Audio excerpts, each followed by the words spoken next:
The first sin.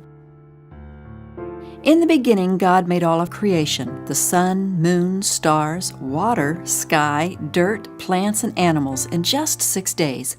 But his best creation was man. God called the first man Adam, and so Adam would have a wife and friend. God took one of Adam's ribs and made a woman. Wow, she's really special and made just for me. Adam named his wife Eve, and she and Adam had a great time in the special place God had made for them, the Garden of Eden. They planted flowers and took care of the garden, and most importantly, they walked and talked with God. They enjoyed Him and loved being with Him in the garden. God commanded Adam not to do one thing. He told Adam not to eat the fruit from the tree of knowledge of good and evil. God told Adam that if he ate of the tree, he would surely die. Adam and Eve obeyed God's command until one day a serpent came along and started talking to Eve about the forbidden fruit. Satan was the one who gave the serpent the power to talk. Satan was the most beautiful and most powerful angel God created. In fact, Satan was so beautiful and powerful that he thought he was more powerful than God. Satan rebelled against God, and God threw him out of heaven.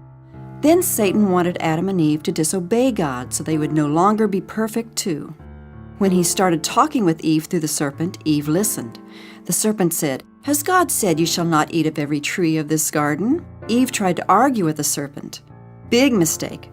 She said, "We may eat the fruit of the trees in this garden, but the fruit of one of the trees is off limits. God has said you shall not eat it nor touch it, and if you do, you will surely die." Well, that didn't stop the serpent. He answered, "You will surely not die, for God knows that if you eat of the fruit, then your eyes will be opened and you will be like Him, knowing good and evil." That did it. Eve was now very interested in the forbidden fruit. She began thinking about what the serpent said, and the more she thought about it, the more she wanted to eat the fruit and become like God. So Eve ate some of the fruit. Then she gave Adam some, and he ate too. Their disobedient actions were the first sins ever committed by people.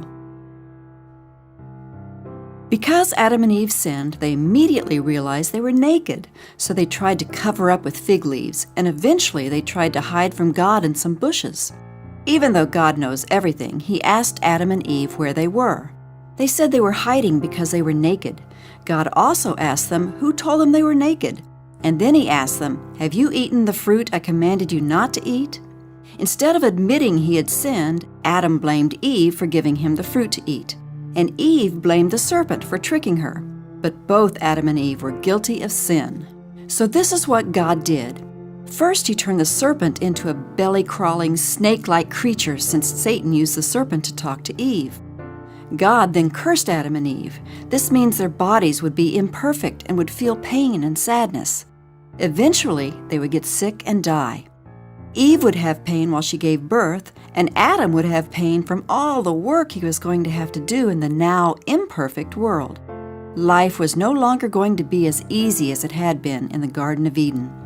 The ground would be covered by weeds, and thorns would choke out Adam's crops. Most importantly, Adam and Eve would no longer have a perfect relationship with God and with each other. Sin separated them from God. They could not walk and talk with Him like they used to. God had to do something to restore their relationship. That something involved killing some animals, probably sheep, to make clothing for Adam and Eve. The death of the animals showed that eventually God's Son, Jesus, would come to the earth to die for the sins of the world, and that is exactly what Jesus did. But until then, God kept Adam and Eve from returning to the Garden of Eden and eating from the tree of life. He assigned 2 angels with flaming swords to guard the entrance of the garden. Because Adam sinned, everyone is born a sinner. But Jesus died to take away our sins. Trusting in Jesus guarantees that we will live forever in heaven with Him.